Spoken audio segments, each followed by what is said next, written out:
everybody, welcome to our downtown studios. I'm your host, John Ramdeen, alongside Robin Black. And on Thursday night, it was arguably the biggest fight in Fight Network history. The champion, Rafael dos Anjos, taking on the challenger, Eddie Alvarez, for the UFC Lightweight Championship of the world. And many people going into this fight believed that based on everything that the Brazilian had done in the past, stopping Ben Henderson and kicking Donald Cerrone's butt and beating Anthony Pettis, that it was a foregone conclusion that he would take out Eddie Alvarez, a 4-1 favorite. However, when you look at the fight, it certainly did not look like he was a 4-1 favorite. As a matter of fact, Eddie Alvarez seized his moment, took advantage, and became the new UFC 155-pound champion. Awesome. If you didn't see our preview show, or you don't watch on Canada where we run our live preview show, we went hard on Eddie Alvarez and we advised you to bet some money on. We never do that. But with that big of an odds, it's discrepancy and people just forgetting who Eddie Alvarez was. It was a very strange thing.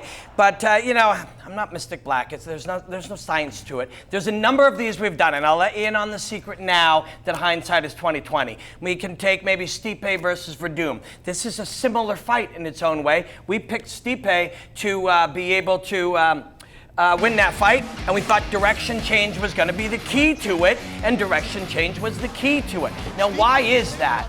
Verdum is and was a pressure fighter. These are not, people talk about all the Brazilians losing their title. This has nothing to do with the country they come from. This has to do with the style of fighter that we're looking at. Verdum, the pressure fighter, pressures forward, that's when he's at his best. But it's also when you take advantage of him. And that's what he did. He drew him in. As he drove forward, he caught him. And Eddie Alvarez learned how to fight the pressure fighter. There's so many of these. We talked about Dillashaw upsetting Barao. That was a guy beating a pressure fighter. Conor McGregor stopping Jose Aldo. That's a guy being a pressure fighter. These are not brilliant predictions from Fight Network. This is the same fight over and over again. And a few years ago, here's this one. How and why did he beat Aldo? Because Aldo's a pressure fighter. Pressures forward, draws him into the space, knocks him out. Stipe was the same. And although Eddie didn't land with him moving forward, it was the same concept. Prepare to beat the pressure fighter. Jose Aldo, Verdum, Barao, and RDA. It's not that they all come from the same country. It's they all have the same style. And over the last couple of years, Bang Ludwig, Henry Hooft, Mark Henry, all of these coaches, because that was the winning style, all of these coaches developed techniques to beat the pressure fighter. That style is now 2 steps ago, and it doesn't work. It will not make you a champion anymore. It can be exploited, and Eddie Alvarez exploited it. And you mentioned Mark Henry, clearly one of those coaches that are kind of flying under the radar. I think when we think of the top coaches in mixed martial arts, you hear Greg Jackson's name, you hear Firas Zahabi's name, Javier from AKA, and Mike Thomas Brown from ATT. We know how good Mark Henry is, and he's had a chance to prepare for pressure fighters. As a matter of fact, he's getting Frankie Edgar, or was getting Frankie Edgar, ready to fight a pressure fighter in Jose Aldo. So that philosophy flows all the way through the camp. It does, and Eddie did a brilliant job, and in his case, he was moving hard to his left. There were moments he went to his right just to keep it mixed up, and even the pressure fighters have figured out you can't just rush in. RDA didn't just rush forward, but that concept of using pressure as the foundation of your game is being exploited by people. Jose Aldo is in a lot of trouble on Saturday night at UFC 200. The game, the jig is up. We know how to beat these guys now.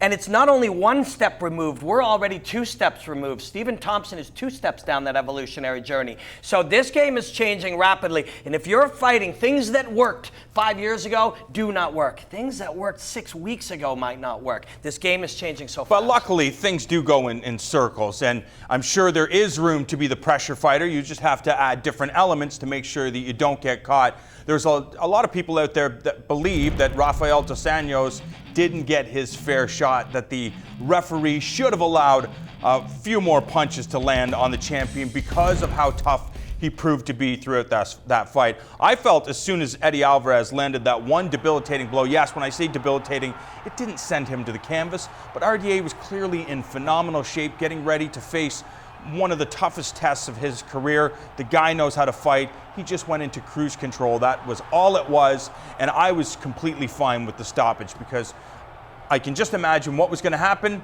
More punches were going to happen from Eddie Alvarez. It doesn't matter what we think. Yeah. It doesn't matter what Twitter thinks. It doesn't matter. RDA was okay with that stoppage. Yeah. So and he should have been. I mean, but he's a brilliant fighter. The name of the game is adaptation, and it's realization of your potential. And now you're absolutely right. Fighting with pressure as a foundation of your game isn't done. It's just that being the primary foundation is now you're going to mix it in with other concepts. You have to be a push-pull style fighter. You can't only push. You got to push and pull. That's what Eddie Alvarez did. That's why he's the champion. But what you cannot do for any of these guys is go, well, I just got caught. That is not.